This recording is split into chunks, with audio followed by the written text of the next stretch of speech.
Olá, pessoal. Bom dia, boa tarde, boa noite. Nessa aula, a gente vai conversar um pouquinho sobre a comunicação UDP. Eu vou apresentar para vocês as principais características desse protocolo de transporte e a gente vai estar comparando ele com o protocolo TCP que a gente viu na nossa aula passada. Então, apenas para relembrar, o que eu estou fazendo aqui? Vamos habilitar o desenho. Eu vou subir aqui uma máquina servidor com o endereço IP 192.168.1.17, ele vai estar escutando na porta 5555, mas dessa vez não vai ser TCP. Ou seja, eu vou trabalhar com protocolo de transporte UDP. Eu vou subir uma máquina servidor e eu vou subir uma máquina cliente e mais uma vez eu vou fazer o cliente mandar dados para minha máquina servidor e a minha máquina servidor enviar dados para minha máquina cliente através do protocolo de transporte UDP. Vamos ver como é que a gente faz isso daí funcionar então. Eu estou aqui com a minha máquina servidor, essa máquina remota que você está vendo aqui. Vamos conferir o endereço IP dela, é para ser a máquina 192.168.1.17, confirmado. Nessa máquina eu vou estar subindo o Hércules, então eu vou estar configurando o Hércules para escutar na porta 5555. Então basta dar um listen. A partir daqui eu já estou escutando na porta 5555 UDP com o Hércules. Então, na minha máquina cliente, eu vou subir o Hércules, coloca o endereço IP da máquina servidor na porta 5555. Ou seja, para esse Hércules mandar dados para o servidor, ele vai ter que enviar no endereço IP 192.168.1.17 na porta 5555, que é justamente a porta a qual ele está escutando. E para o servidor enviar dados para o cliente, ele vai ter que enviar para o endereço IP 192.168.1.23, que é essa minha máquina aqui, 192.168.1.23, porém na porta 5556. Então basta dar um listen aqui. Então a partir daí eu já criei os apontamentos entre uma máquina e outra. E vamos abrir o Wireshark para supervisionar essa comunicação. Vou selecionar minha interface LAN. E aqui eu vou udp.port igual a 5555 ou udp.port igual a 5556. A partir daí eu já tenho o Wireshark coletando todo esse tráfego. Se eu quiser vir aqui e enviar alguma informação para o meu servidor, perceba, eu vou enviar Wireshark client to server. Então, eu vou dar um send. Perceba que o que eu enviei aqui do meu cliente foi recebido no servidor e a comunicação do Wireshark, você pode perceber o seguinte. Você viu algum triple handshake ocorrendo? Não. Ele simplesmente não faz isso. Você aponta qual que é o endereço IP e qual que é a porta que você quer enviar o dado e ele vai disparar um pacotinho com aquela informação. Vamos clicar aqui no pacote. Você pode ver que é o IP 192.168.1.23, usando a porta de comunicação de origem 5556, que é a porta que eu configurei aqui, a porta local do meu socket, para o endereço IP 192.168.1.17 na porta 5555, que é justamente o IP e a porta ao qual eu estou escutando aqui no meu lado servidor. Você pode ver que o protocolo de transporte é UDP e o tamanho do pacote é 68 bytes. Se a gente vier aqui e abrir o meu payload, a gente já tem o Wireshark decodificando para texto, então você vai ver aqui no payload Wireshark Client to Server, então é justamente a informação que eu enviei. E no cabeçalho de camada 4 você pode ver a porta de origem, destino, tamanho do conteúdo e o checksum. E o conteúdo do payload contém 26 bytes, que é justamente a informação que eu estou enviando. Endereçamento de camada 3, IP de origem e IP de destino, tá certo? Endereçamento de camada 2. E se a gente fizer aquela continha básica, camada de enlace nós temos 14 bytes, com 20 bytes 34 bytes, com mais 8 bytes a gente vai ter 42 bytes, e somando com os 26 bytes de payload, eu vou ter um total de 68 bytes enviados do meu cliente para o servidor. Vamos enviar um pacotinho agora no sentido contrário. Se eu vier aqui no meu servidor e enviar Wireshark Server to Client. Eu vou dar um send. Perceba que invertemos o sentido da comunicação, ou seja, agora é a máquina 192.168.1.17 na porta de origem 5555, enviando para o meu cliente, que é o 92.168.1.23, na porta 5556, UDP 68 bytes. Se eu vier aqui e variar o tamanho da minha informação, vou enviar somente o Wireshark. Perceba que o tamanho do pacote reduziu, claro. Né? Então eu tenho apenas 9 bytes de payload, somando com os meus cabeçalhos camada 4, 3 e 2, eu vou ter um total de 60 bytes. Nada mais justo. Agora, você pode perceber aqui que a gente tem apenas um pacote enviado para cada informação enviada. A gente não tem triple handshake, a gente não tem confirmação de recebimento da informação, a gente não tem cabeçalhos de controle. Ou seja, isso é o que define a rapidez do protocolo UDP, assim como isso é o que define a não confiabilidade do protocolo UDP. Como o UDP é feito para ser um protocolo rápido, ele não tem todos aqueles cabeçalhos de controle que o TCP oferece. Ele não tem aquela comunicação, enviou dados através de um push, recebi um ACK para confirmar o recebimento daquela informação, como o TCP nos oferece. Ou seja, eu simplesmente aponto qual que é o endereço IP e a porta e envio o pacote. Se o outro lado recebeu ou não, eu não tenho nenhum feedback disso. Portanto, isso é o que gera a incerteza, isso é o que gera a não confiabilidade da camada de transporte UDP. Vamos fazer um teste aqui. Imagina que eu fecho a comunicação do meu servidor. Você pode ver que o meu cliente não ficou sabendo de nada. Eu não recebi nenhuma informação de desconexão a partir do momento em que eu fechei essa porta aqui no meu servidor. Se eu simplesmente pegar e enviar um pacote, vamos enviar um pacotinho do meu cliente para o servidor. Perceba o que vai acontecer. Olha só. Vou dar um send. Eu enviei o pacote do meu cliente para o servidor e o que eu recebi? Um pacote do tipo ICMP informando o que? Se eu abrir aqui meu protocolo, Destination Unreachable, Port Unreachable, ou seja, esse destino ele está inalcançável, a porta ao qual você enviou esse tráfego está inalcançável. Ou seja, como você pode ver, o protocolo de transporte utiliza o protocolo ICMP como resposta para algum tipo de tráfego que ele não conseguiu entregar no determinado endereço IP e porta de destino.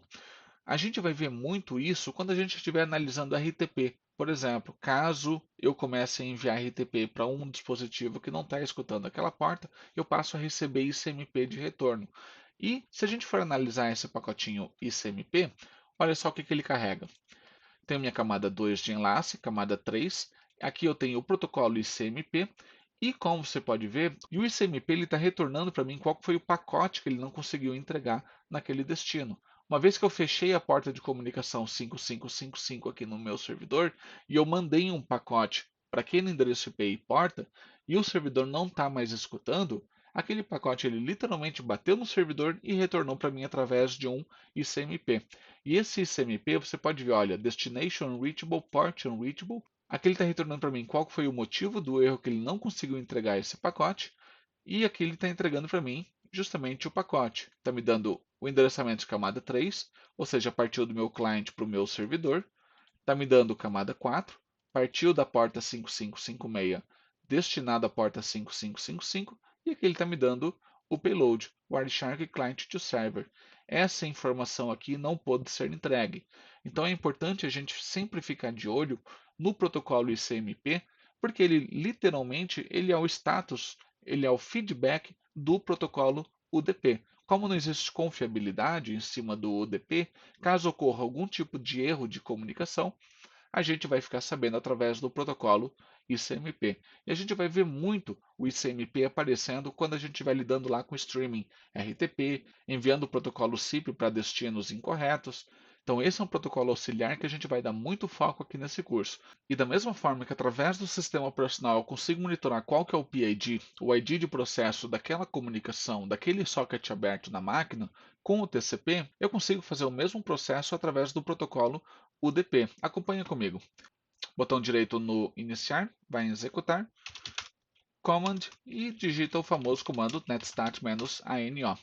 Perceba que eu não tenho nenhuma porta 5555 ou 5556 aberta no meu sistema operacional Windows aqui na máquina client. Por quê? Porque o client simplesmente está fechado. Quando eu iniciar a aplicação, perceba, ó, ele criou o socket UDP,